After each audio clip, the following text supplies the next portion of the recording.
This is the lecture for Module 68, dealing with schizophrenia, for those of you who have missed it. So one thing, excuse me, to remember with schizophrenia is a lot of people think schizophrenia is multiple personalities at one time, and that is not true. That's a common misconception that we just want to get rid of right away. So it is not having more than one personality. That's a totally different disorder. So the the symptoms of schizophrenia fall into two major categories. The first is disorganized thinking. So, uh, schizophrenia is marked by delusions, hallucinations, disorganized speech, and inappropriate emotional expression. So, a couple of those terms just to define. First one is delusions. Delusions are false beliefs, and it's a disconnect with reality. Um, Often these delusions and these false beliefs have to deal with either persecution or delusions of grandeur. So, delusions of persecution, I'm a victim. Um, yeah, the stereotypic person in the movie who wears a tin hat so that the government can't read their minds. So uh, I'm being persecuted, I'm being victimized, but it has a total disconnect with reality.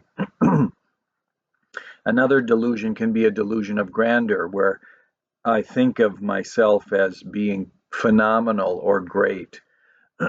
For instance, um, I'm the reincarnation of Napoleon, or I'm the reincarnation of Jesus, and having this phenomenal break with reality and having these misconceptions and delusions. Again, either as persecution or delusions of grandeur. Schizophrenia is also marked by hallucinations, and hallucinations are false sensory experiences, such as seeing something that's not there, hearing something that's not there, sensing something, one of our five senses, truly believing that that something is out there when it really isn't. So hallucinations are false uh, sensory experiences. The broad category of disorders that schizophrenia falls into is psychosis. So, a psychosis is any disorder in which a person loses contact with reality. So, a person has irrational ideas, distorted perceptions. The broad category of those disorders is psychosis, of which schizophrenia is one of those under that broad umbrella. So, the first major category of behaviors associated with schizophrenia is disorganized thinking. The second broad category is diminished or inappropriate emotions, where there's a very intense mismatch between the situation and the emotions that are being displayed. So it's very intense emotions that do not match the situation in which they're being shown. It can also be a very flat affect, AFFECT, flat affect. We're showing no emotion at all. So when we communicate with each other, we oftentimes have facial expressions, hand gestures, show emotion on our face when we communicate.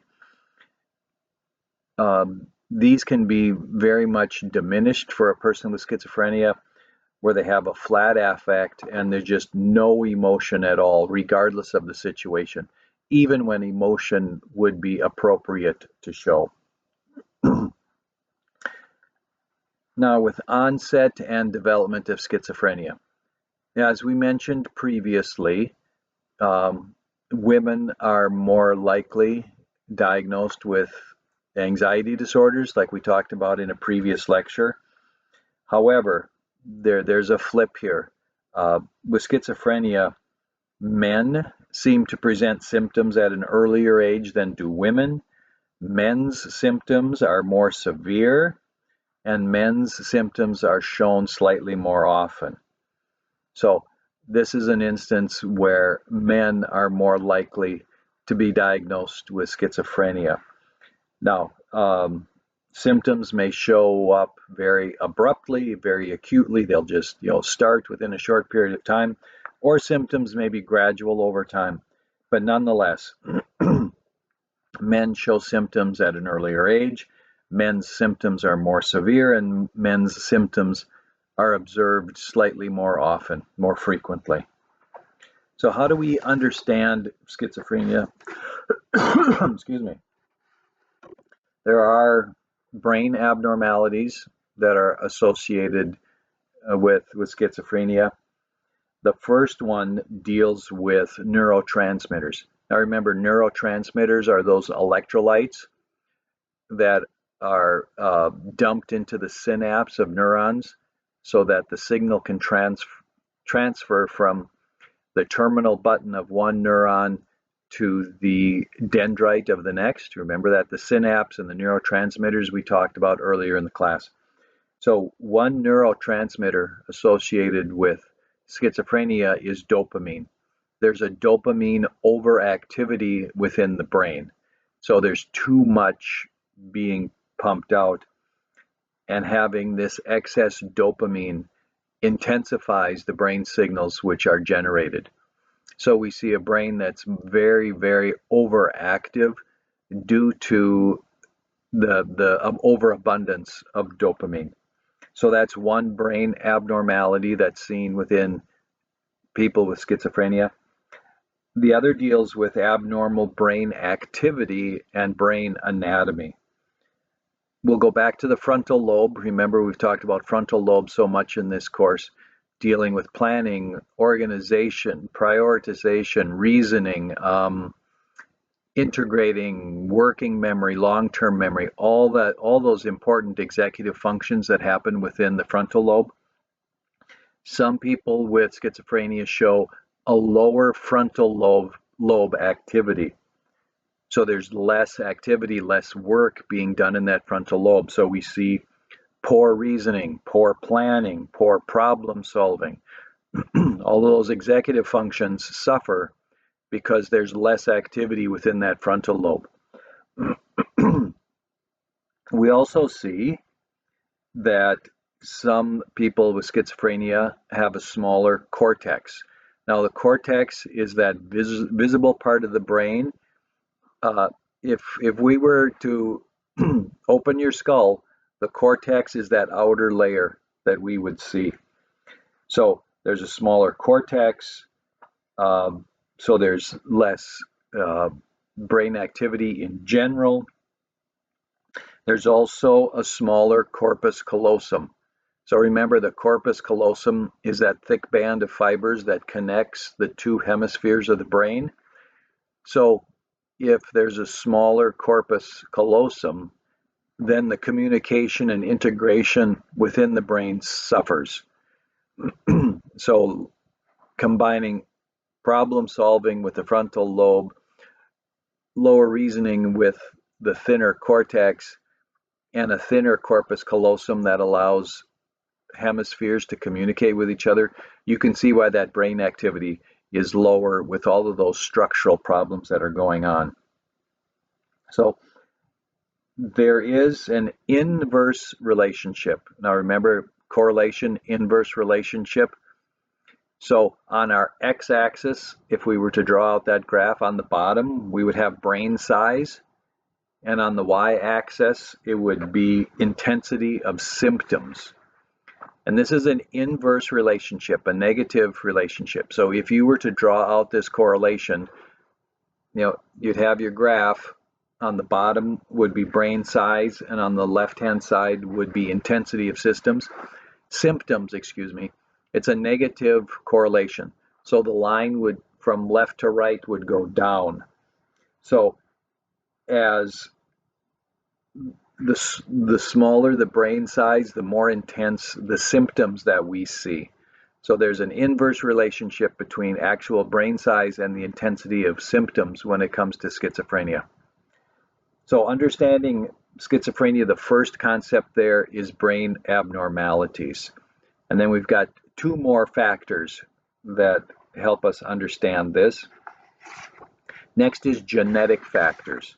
So some people do inherit a predisposition to this condition. So there is some genetics within families, but like so often, it takes a traumatic event for that genetic predisposition to happen.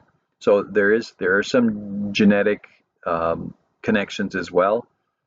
The third uh, category of factors in understanding this is psychological factors. So there are possible early warning signs for schizophrenia. Now, this is not a guarantee that if these things happen, schizophrenia will absolutely occur. Again, it's a correlation, but there seems to be common patterns of early warning signs for people who develop schizophrenia later. So I'll just list those off. There's quite a number of them. So if the child's mother has schizophrenia and that was severe and long lasting, um, that's a factor.